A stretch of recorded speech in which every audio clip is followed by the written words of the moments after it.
سے ایک بات کر لوں, یہ 10 محرم کا روزہ, رسول اللہ صلی اللہ علیہ وسلم نے ارشاد فرمایا کہ عاشورہ کا روزہ مجھے اللہ کی رحمت سے امید ہے کہ 1 سال کے گناہوں کا کفارہ ہے.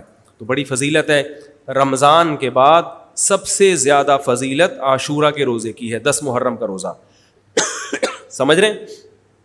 محرم میں ہمیں شریعت نے کیا کرنے کا حکم دیا ہے, اسلام کیا کہتا ہے؟ پہلی بات, اسلام یہ کہتا ہے کہ محرم میں روزے رکھنا دوسرے مہینوں کی نسبت زیادہ ثواب ہے. رمضان کے بعد تو زیادہ سے زیادہ روزے رکھیں, اور اسپیشلی 10 محرم کا روزہ 1 سال کے گناہوں کا کفارہ ہے, یہ اور زیادہ ثواب ہے.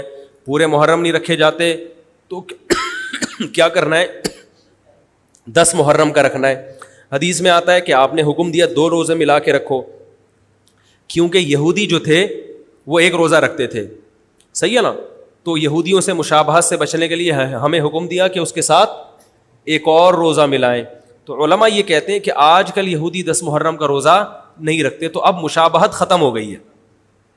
تو اگر کوئی 9, 10 یا 10, 11 کا رکھ لے تو اچھی بات ہے, نہیں تو صرف 10 محرم کا بھی رکھ لے تو بھی انشاءاللہ پورا ثواب ملے گا, کیونکہ اب اس میں مشابہت رہی نہیں ہے.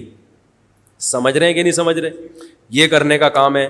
دوسرا کام, محرم میں گناہ دوسرے مہینوں کی نسبت زیادہ, اس کی قباحت زیادہ بڑھ جاتی ہے, کیونکہ 4 مہینے محترم ہیں, شوال, ذیقعد,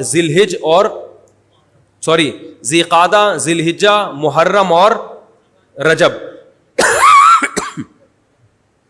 یہ 4 مہینے جو ہیں اسلام میں اشہر حرم کہلاتے ہیں.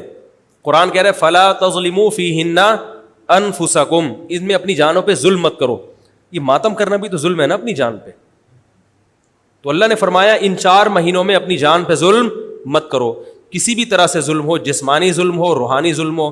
جسمانی ظلم ماتم کر کے بھی ہو سکتا ہے, اور انگاروں پہ چل کے بھی ہو سکتا ہے, اپنے آپ کو پیٹ کے بھی ہو سکتا ہے. روحانی ظلم کیا ہے؟ گناہ کر کا. تو نہ گناہ کرنے کی اجازت, نہ کسی اور طرح سے. عام مہینوں میں بھی ظلم کی اجازت نہیں ہے, نہ اپنے اوپر اور نہ کسی اور پر. تو ان 4 مہینوں میں ظلم کی نوعیت بڑھ جاتی ہے. سمجھ رہے ہیں؟ یہ ایک محرم کی فضیلت ہے اسلام میں. اور تیسری فضیلت جو محرم کی, جو بعض روایات سے ثابت ہے, یعنی جو فضیلت تو نہیں کہیں گے اس کو, جو محرم میں کرنے کا کام ہے, وہ بعض احادیث میں آتا ہے کہ آپ صلی اللہ علیہ وسلم نے ارشاد فرمایا کہ عاشورہ کے دن اپنے اہل و عیال پر دسترخوان کو وسعت دو, اس سے رزق میں برکت ہوتی ہے. لیکن یہ جو حدیث ہے یہ ضعیف ہے, سند کے لحاظ سے پاورفل اور مضبوط نہیں ہے. بعض علماء نے کہا کہ اس کثرت طرق کی وجہ سے حسن کے درجے کو پہنچ گئی ہے. ہمارے ہی بعض اکابر علماء کی رائے ہے, علماء جو بر صغیر کے علماء, بڑے بڑے علماء ہیں, میں نام نہیں ذکر کرتا لیکن بہت بڑی اپر لیول کے علماء ہیں, ان کی رائے یہ ہے کہ یہ ضعیف اتنی ضعیف نہیں ہے کہ بالکل ہی مسترد کر دی جائے, ٹھیک ہے نا, اور تعدد طرق کی وجہ سے درجہ حسن کو پہنچ گئی ہے.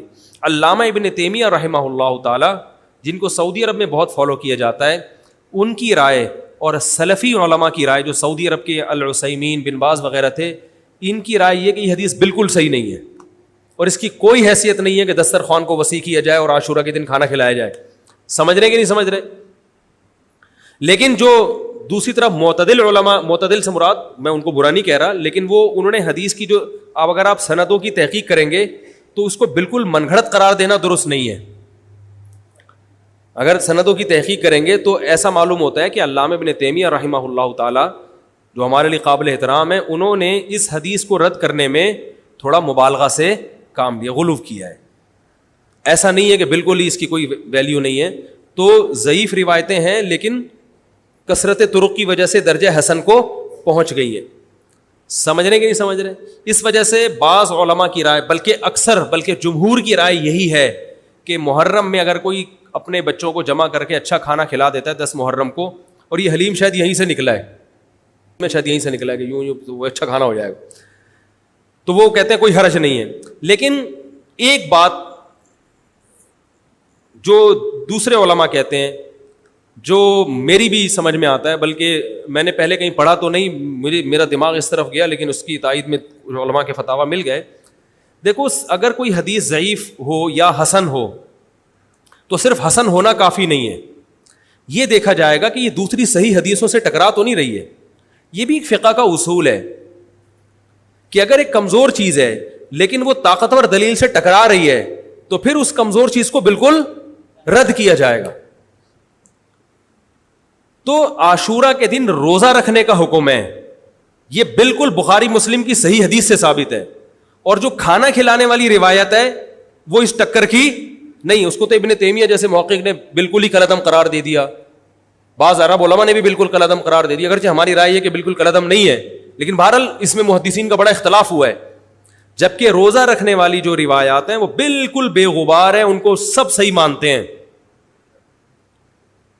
تو کھانا کھلانا اور روزہ جمع بولو بھائی نہیں ہو سکتا، اس لیے کہ اگر وہ روزے کا دن ہے تو کھانے کا دن نہیں ہے، کھانے کا دن ہے تو روزے کا نہیں. ابن تیمیہ رحمہ اللہ تعالیٰ کی رائے یہ ہے کہ بعض لوگوں نے شیعہ کی مخالفت میں غلو کیا ہے. شیعہ نے اس دن کو چونکہ منحوس بنا دیا 10 محرم کو، تو انہوں نے مخالفت میں اس دن کو ایک سیلیبریٹ کرنے کے لیے نا کھانا کھلانے کا حکم دے دیا کہ ہم منحوس نہیں سمجھتے بلکہ اس کا کیا کریں گے اپوزٹ، کہ کھاؤ اور کھلاؤ. تو انہوں نے کہا یہ بھی غلو ہوا ہے دوسری طرف. بھائی منحوس نہیں ہے، مبارک ہے ہماری نظر میں، لیکن اتنا مبارک کہ اس میں کھانا کھلانا اور یعنی عید والا عنصر، کھانا کھلانا تو عید کے دن ہوتا ہے نا، تو عید نہیں ہے بہرحال. تو یہ بھی بڑی جاندار بات، اگرچہ یہ عقلی دلیل ہے مگر یہ ایسی نہیں ہے کہ بالکل اس کو کالعدم قرار دے دیا جائے. تو اب علماء نے دونوں حدیثوں کو تطبیق کی کوشش کی علماء نے کہ بھئی کھانا بھی کھلاؤ اور روزہ بھی رکھو، افطاری میں کھلا دو، سحری اور افطاری میں.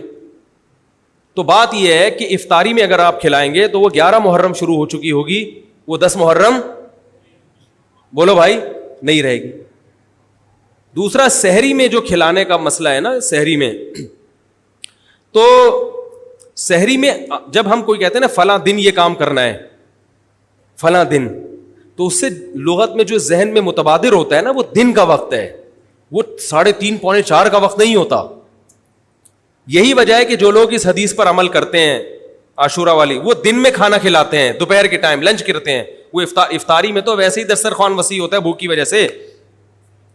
ارے بابا وہ تو ویسے ہی بچوں کو جب روزہ رکھا ہوا ہے تو اچھا کھلاؤ، سحری اچھی کراؤ، اور افطاری وہ تو ویسے ہی بھوک کی وجہ سے. رمضان میں دیکھو نا کیسے کھلے دسترخوان ہوتے ہیں.